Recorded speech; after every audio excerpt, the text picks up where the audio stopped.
Hi guys, it is 8 p.m. in San Francisco and San Jose and 1 p.m. in Sydney. So welcome to our channel Knowledge for Free with our online interview series You Ask, We Answer.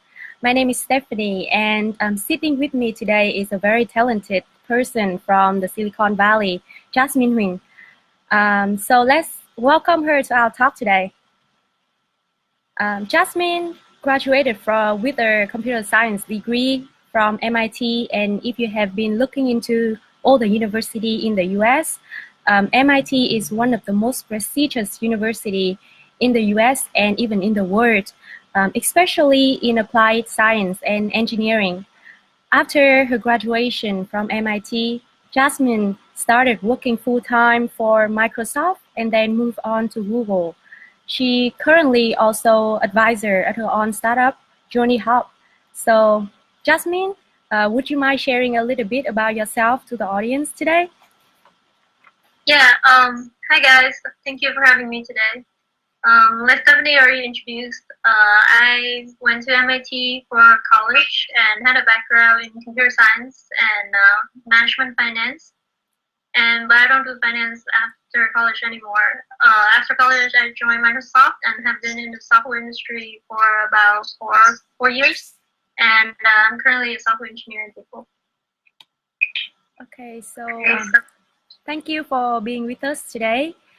So Jasmine, we would like to ask a lot of questions on your experience at Microsoft and Google. But first, would you like to share a bit about how you get to where you are right now? Like, why did you choose software engineer over finance? Right. I think it's a process. Knowing what to do is a process. It's not a decision that you can make overnight. So I think everyone has something that they're good at and something that they really like to do. And if you're lucky enough, those things would collide and you know exactly what you want to do since you were young. But most people are not like that. I'm kind of one of those people. I actually started college with my first major as bioengineering. I did bioengineering for a year. And then I moved to finance and I tried that as well. I felt like something was missing. So then afterward, I tried a double major in computer science and finance. I think it's a lot of trial and error. Mm-hmm. Because when you were young, you're exposed to only that many fields and you kind of have an idea of, okay, I like this one more than this one. But the world is actually far more bigger than that. So I think once you're out there, you would try out things, and over time you would actually find what you like. Mm-hmm. I think everyone is still in that process. Even I've been working 4 years, but I still try to figure out what I want to do the most. So I guess my advice is, if I just start over, try as many things as you want in college, and even after that, try to get some real work experience, because it's actually very different what you learn in school and how to experience actually life in the real world. And after a while of trying, being in one place, try to learn as much as you can. And if you see something that you think you slightly might be interested in, just try it. And then over time, you will kind of narrow down what you like and what you don't like. And I think that's how I go from there. Like I said, I started in bioengineering because I liked that in high school. Mm. In college, it's a different environment, right?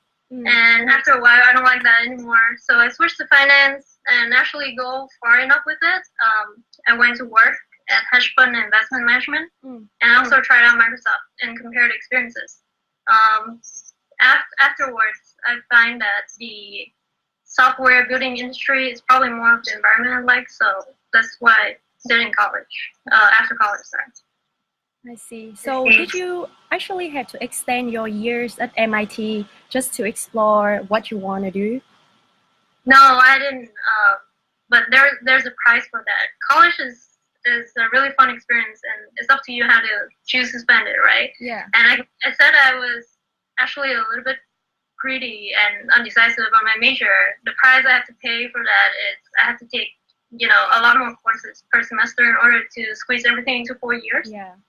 And that obviously sacrificed some time from all the fun stuff and even joining some more clubs and things like that. Mm. So yeah, I didn't extend, but I think looking back, I should have dropped something else and or expand college, I guess. Yeah. So thank you for your valuable advice, because I know that a lot of us out there are still like looking for what to do, what they really want to do in life, including me as well. So so how did you choose software engineer over other things, and what did you do to get to working for Microsoft and Google? Right.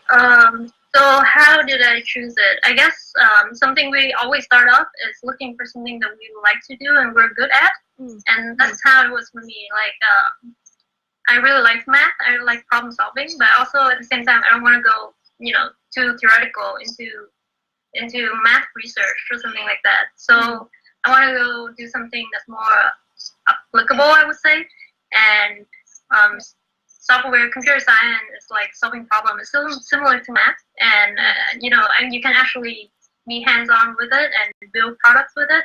So that's something I start with that I want to try. And over time of being in the industry, not only do I think this is probably the job that I like, but you also need to look at the environment. Actually, the people in software, I would say, are generally pretty nice and pretty supportive and collaborative, and that's kind of environment that I fit in. That's also something important that college students, when they go out and choose their work, they should really do an internship and see if the environment is really what they want. So this is something that I think that would fit, and that's what I decided to do after college. Microsoft. So if I decide to go into software engineering, there are a couple of companies that stand out that everyone has to apply for, and Microsoft do on-site recruiting at my school. So they go there, recruit. They even do on-campus interviews, so I didn't have to fly anywhere else. So that's convenient, and that's what I just did. And after a summer of interning with them, I got a return offer. I just picked it and go work for them full time. So yeah, so we are really interested in knowing about your experience at Microsoft. So can you share a little bit about your experience there, including like work culture, the project, the people that you work with, etc.? Yeah. So during the time at Microsoft, I worked in Boston. That's like right next to the MIT campus. So after college, I wanted to be still in the city, so I started working there. And the team was under cloud and enterprise business. So I was working on enterprise software, B2B. Okay. And because of the culture of B2B work, it's not very, I would say, like stressful, because you only release a couple of release in a year, right? There's no pressing deadline that you have to meet. And it's good for me to start out like right after college, because you get time to learn and ramp up on the job. In general, people are really helpful and really willing to sit down and teach you what you don't know. And I guess a lot of things that college students straight out of college, they have problem of is when they start working, they don't really know how to ask for help.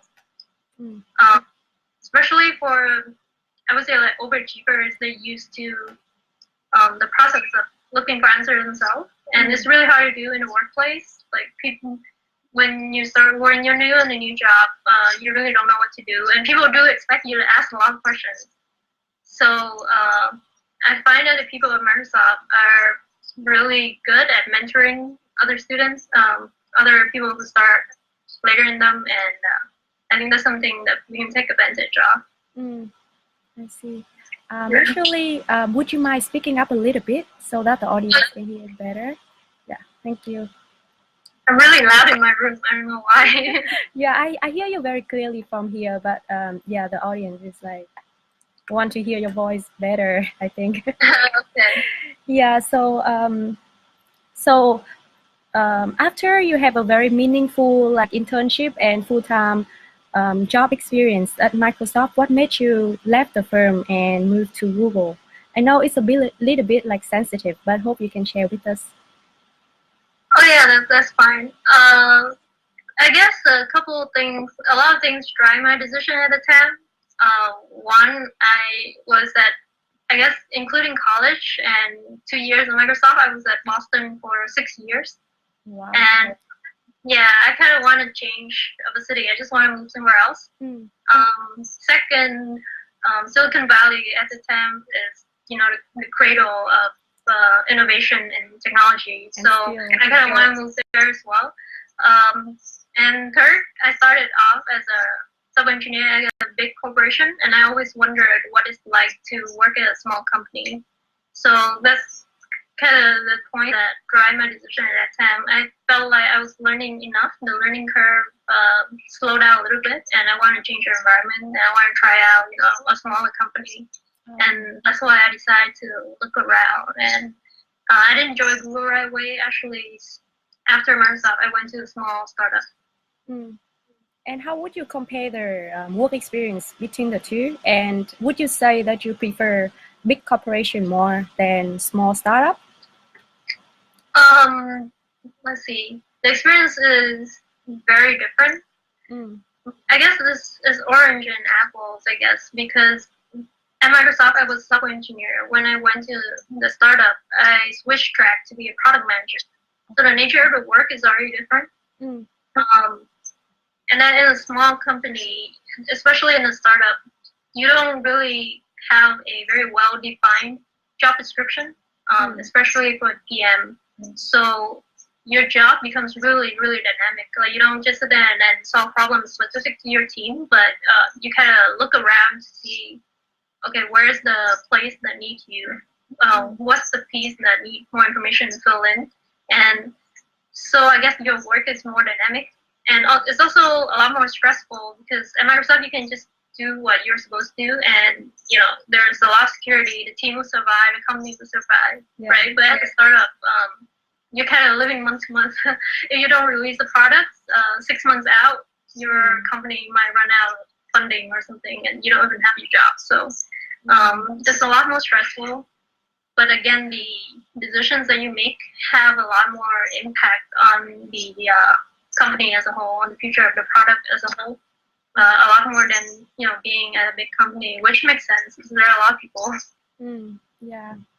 So right now I don't really have a preference for each of them. I guess it's influenced by my experience at Google as well. So even in a big company, if you join a really good team, and you only interact with that team, so that feels like a startup inside a big company. So the experience is pretty much the same, just that you have a lot more support inside a big company.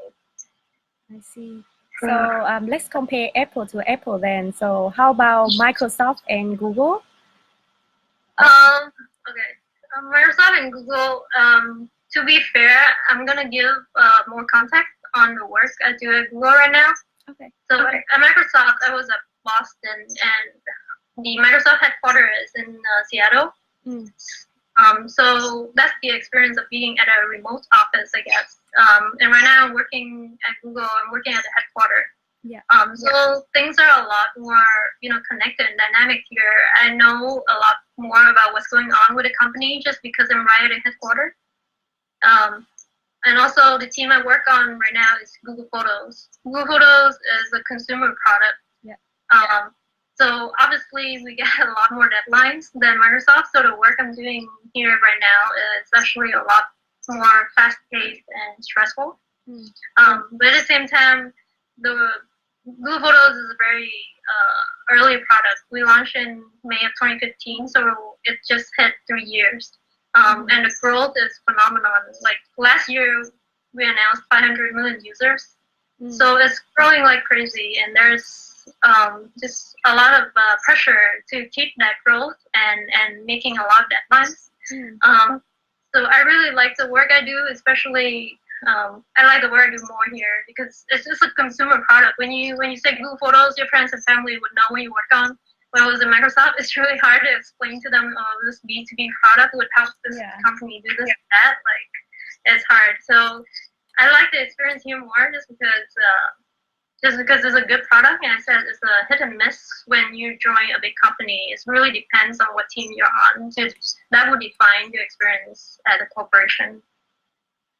I see. Yeah. When you talk about Google Photo, I was like, oh, it's so relatable because I use it every day as well. Yeah. Yeah. So yeah, I like understand better than your job, but like working at Right. Microsoft because I'm not a software engineer. Yeah. So would you also interested in sharing a bit about your startup, Journey Hub? Can you tell us like your startup idea? How did you form the idea, and what exactly does it do? Yeah. So I work on this with two friends, and they're good friends of mine for a couple of years. We hang out, and what Journey Hop does, it started out as a hotel booking marketplace so that people, when they go to conferences, they can, look for hotels, look for people who go to the same conferences, and maybe split the cost of the hotel as well. It started off as that, and then we pivoted a couple of times during the time that we work on this and figure out what works and what don't work. So right now it's leaning a little bit more B2B of hotel booking management for events and companies. So I got into this industry because actually of my founder. This is actually his idea, and he convinced me to do it. He worked on the hotel industry, travel industry before, and he see that there's a lot of inefficiency and demand in people going to conferences, and the hotels are all like sold out. During I guess the Salesforce event in San Francisco, one night a hotel could cost like $500. That's ridiculous, and people don't even have rooms to book. Yeah. So this is a startup that we see solve a real problem, and we jump into it. And then after a while, like we look at the market size, we went to get funding. There's just a lot of factors in our decisions and the growth of the company. So now it's pivoted into another thing. Yeah. That's very impressive. I wish I can like open my startup one day as well, but not in travel industry, maybe in food because I'm interested in food as well.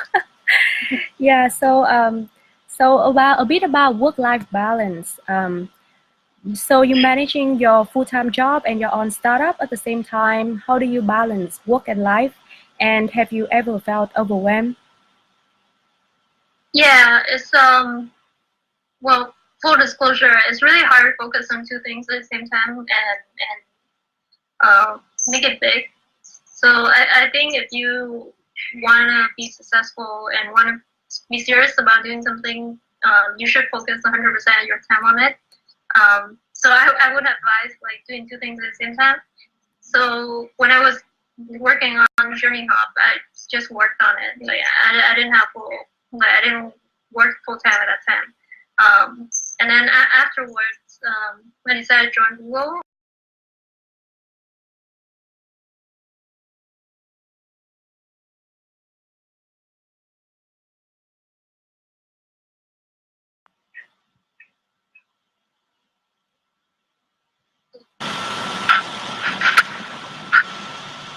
Hello?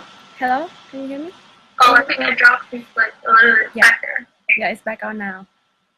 Yeah, okay. Yeah, let me reiterate. Like when I was joining Hop, I just focused on it.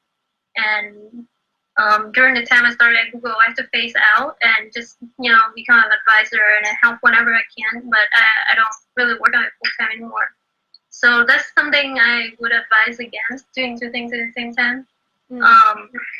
But I guess if you really have to be in that position, like when you have a startup idea but you're not ready, it's not mature yet to quit your job, and you kind of want to do two things at the same time, I would advise making goals and really be disciplined about reaching it.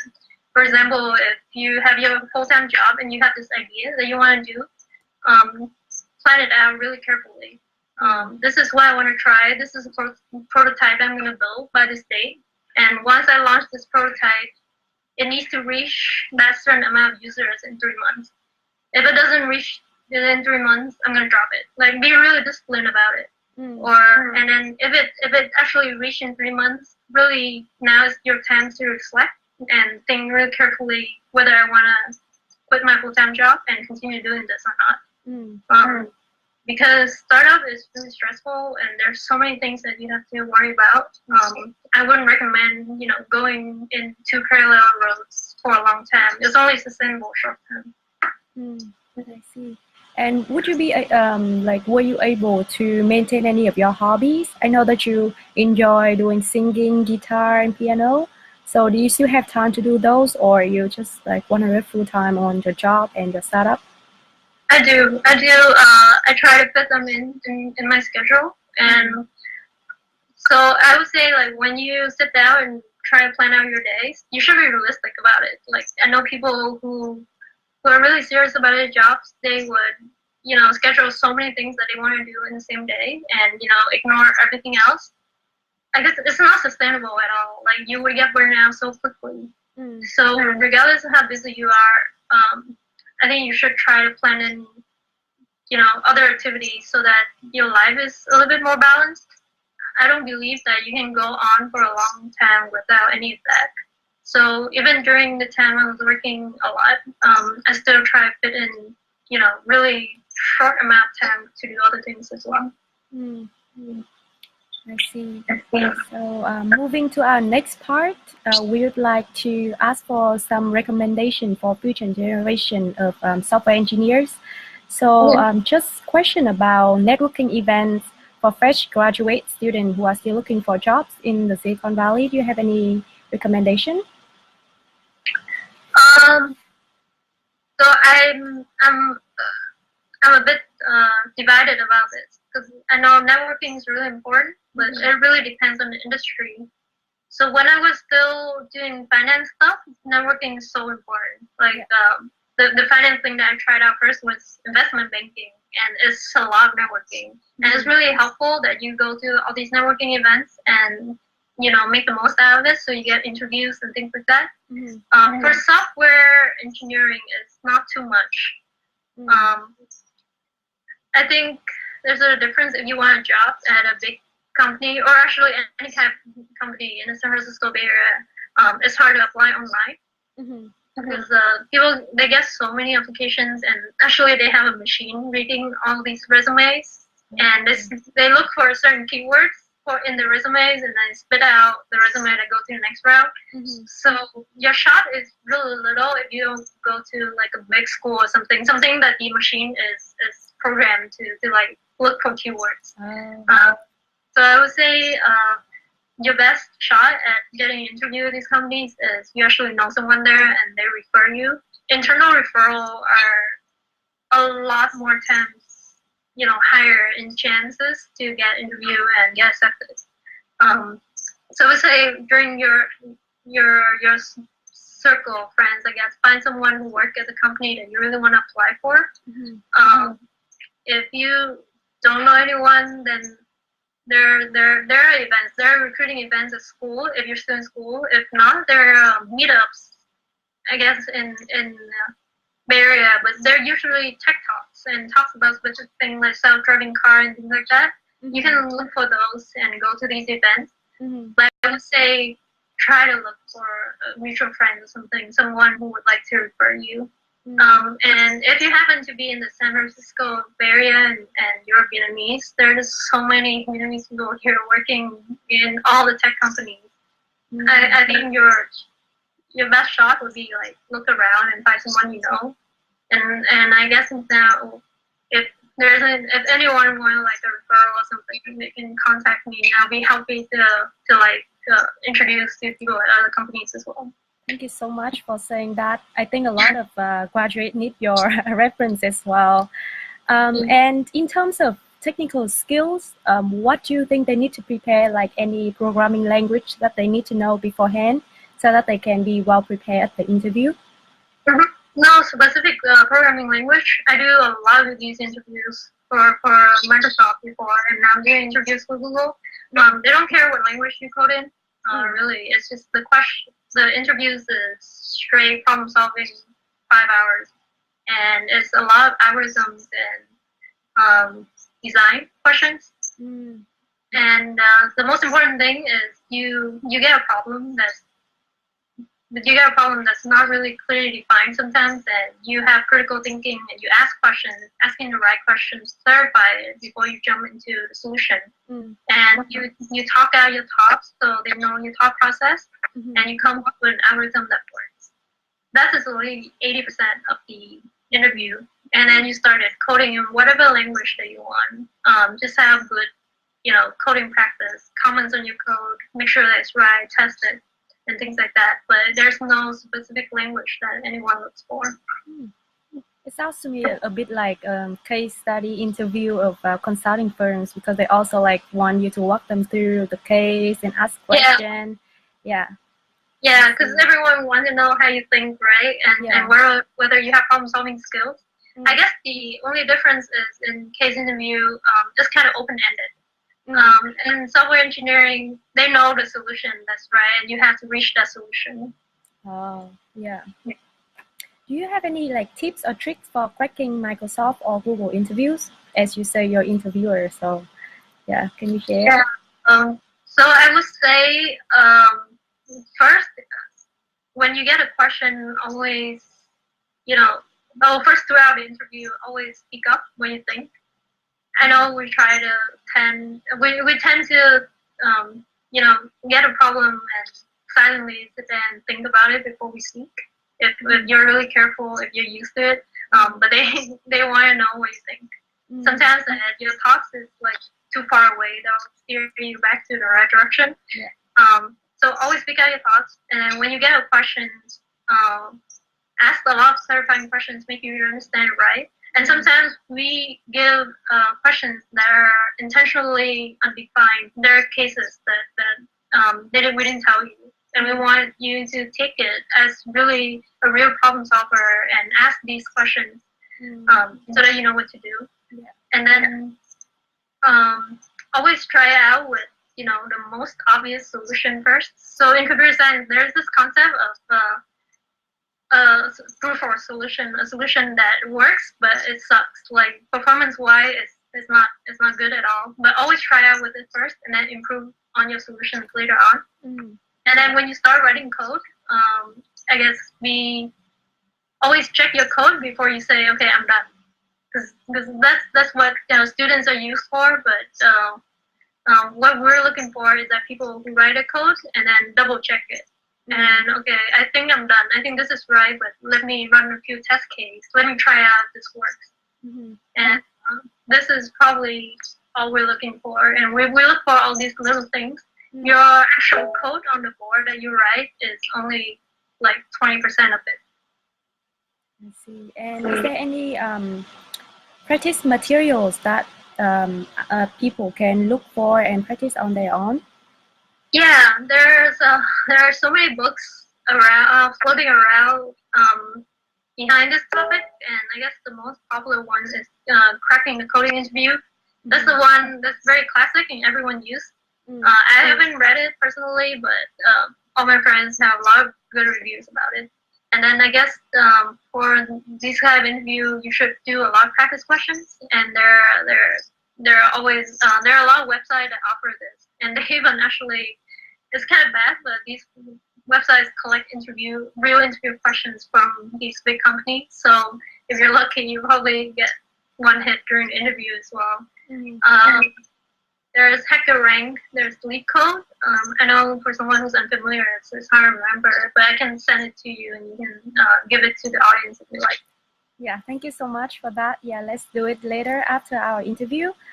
So now let's move on to the question from the audience.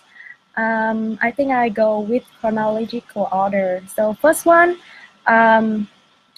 Jasmine, you mentioned that's a trial and error process to find out what you really want. But have you ever doubted yourself that, am I wasting my time? Do I just easily get bored? I can't commit for something so long, or like I haven't made enough effort to get to know the field before moving on to something else. What's the cutoff point to know that this is not for me? I should move on to do something else. Yeah, this is a really good question. I ask myself this sometimes, and I actually watch a lot of talks about this. Yeah, I do. There's a very, I guess, subtle line between okay, I've tried this enough, and maybe I should try it more. I don't think this is a very efficient effort process actually to per se, but I don't have a better one right now. So you can read as much as you like, and I actually do a lot. I'm someone who research a lot before I jump into something. I do a lot of reading. I ask a lot of people about what the job is like, and try to project my image into the future and see whether I would like this or not. But truth is, it's really, really hard to know what you like or not like. It's like dating, right? Like you have these kind of standards, and you think that you want this, but actually when you're in it, you don't really want it, and it's a try and error process. So I don't think it's efficient. Yes, it would waste time, but I just don't have a better process right now. And when you say wasting time, looking back, it's not really wasting time. There are things that I learned in finance that I would never learn in software engineering. And these things help me down the road. Like all the political things that I learned in finance, it helps me in my job. It applies everywhere for corporate, right?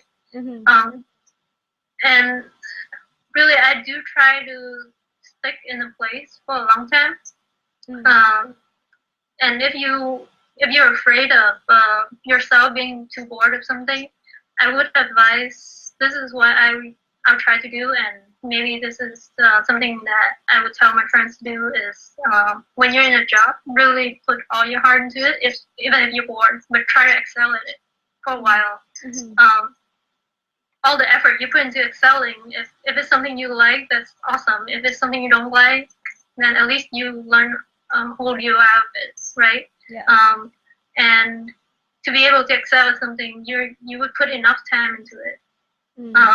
And I think after you're really good at a job, you do well, everyone like you, and you're doing very well in your career, but you still don't like it, that's probably a sign that you should try something else. And I know as millennials, we try to get something like, what's the word? Instant gratification. So we try to get something that can give us instant pleasure, and we don't stick enough into one thing. Something that's very dangerous, I guess.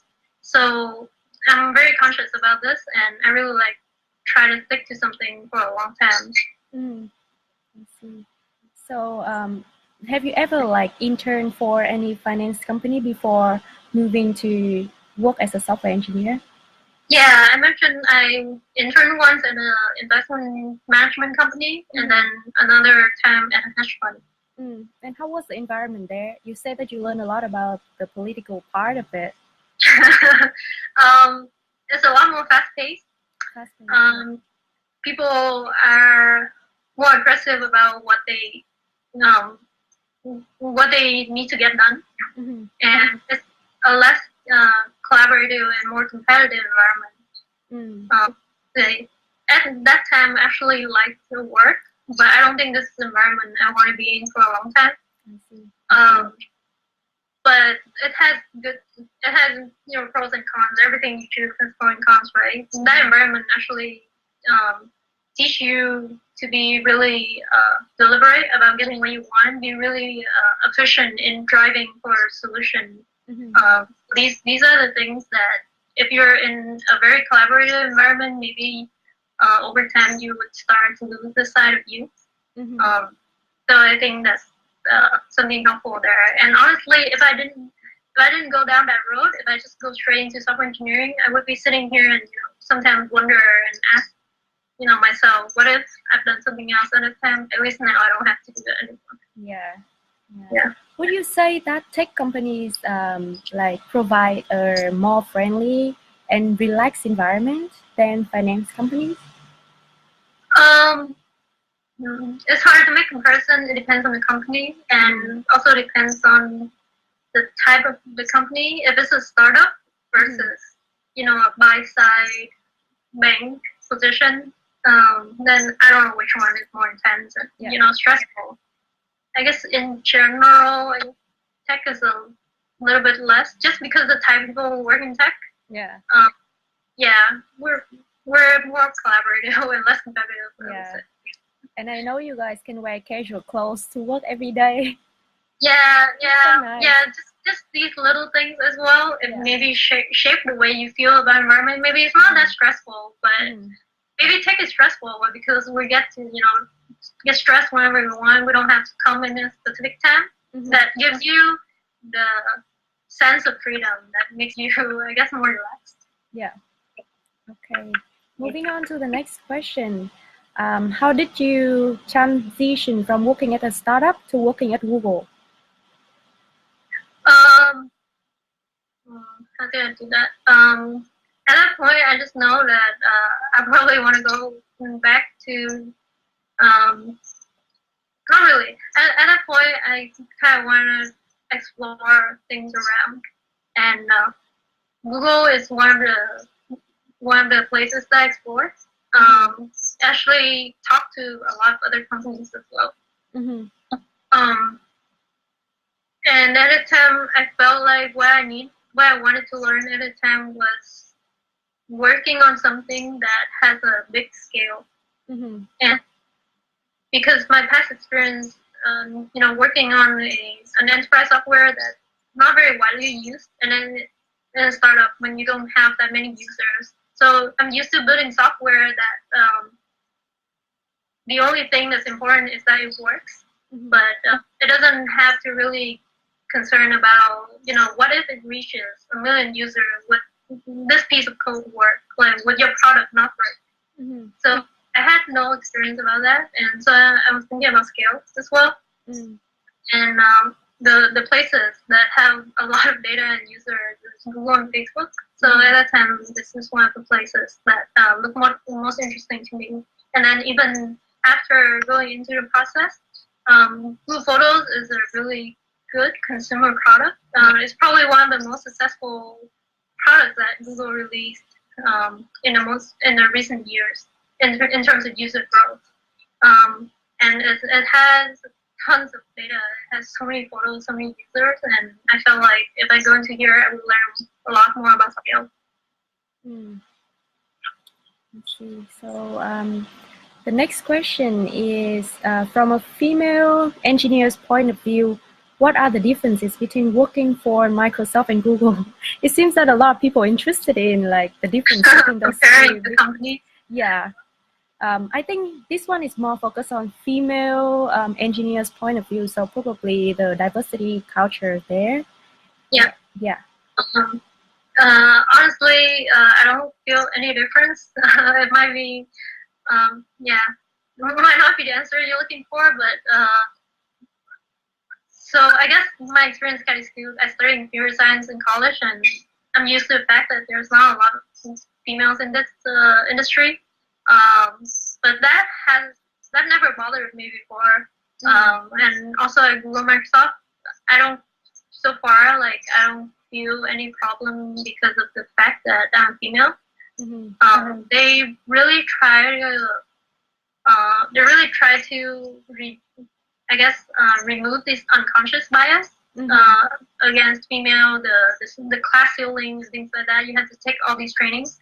But that's just theory. And I know in practice sometimes it can be a lot more different, but I would say luckily my experiences in the two companies has been really well. I don't feel like there's any difference if you're a female or a male yet. Maybe if you get to higher level management level executives, it might be a different experience. I don't know, so I can't speak for that. But right now, it's all good. Yeah, I always heard that like Google always have like good diversity culture. So yeah. They really try to make sure of that. There's all these little efforts that they post all these things in meeting rooms, reminding people to be conscious of other backgrounds, things like that. And another question is about interning at Microsoft. What did you feel was the most important skill you picked up aside from the more technical skills? Most important skills, maybe I already alluded to this in my talks earlier, but it's about asking questions.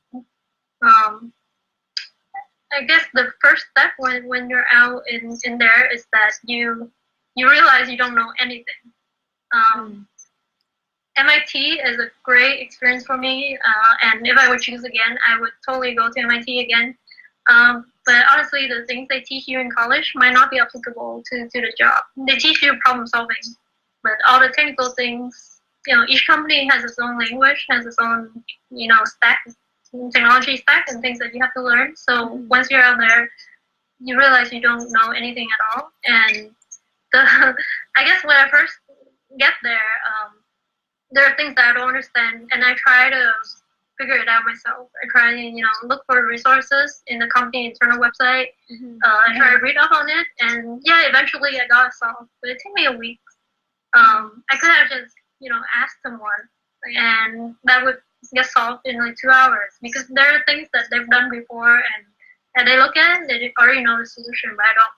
So the most useful things after the internship, and I actually did a presentation about this at the end of my internship, and it really resonates with the people who work there and my mentor. That's do not hesitate in asking questions. You kind of have that privilege when you're an intern. No one expects you to know anything. Everyone thinks of an intern as this cute person from college, and if you ask a question, they wouldn't be surprised that you don't know this. So that's something I try to take with me whenever I start in a new company. That period kind of fades after you've been there for 2 years. You can't really ask any question you want anymore. There are the things that they expect you to really learn, right? Yeah. But so whenever I start a new place, I try to really ask questions from everyone during the initial period. So that's kind of your honeymoon time, right? Yeah, it's true. That's a good advice. Yeah. Going back to the diversity question, there's a follow-up question saying there are not many females who are interested in tech industry, especially in software. Based on your own experience and background, how do you convince them to change their mind?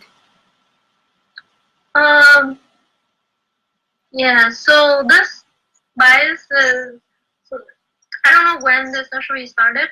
Ever since in college, there's already a school in people studying computer science. For MIT was 1/3 of the computer science department is female.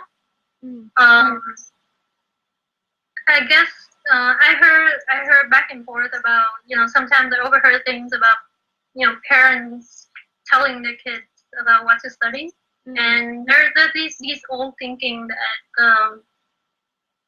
I don't know how to put this, but certain background have to go into certain professions, and I guess this in turn limit a lot in the number of females who want to study computer science to begin with.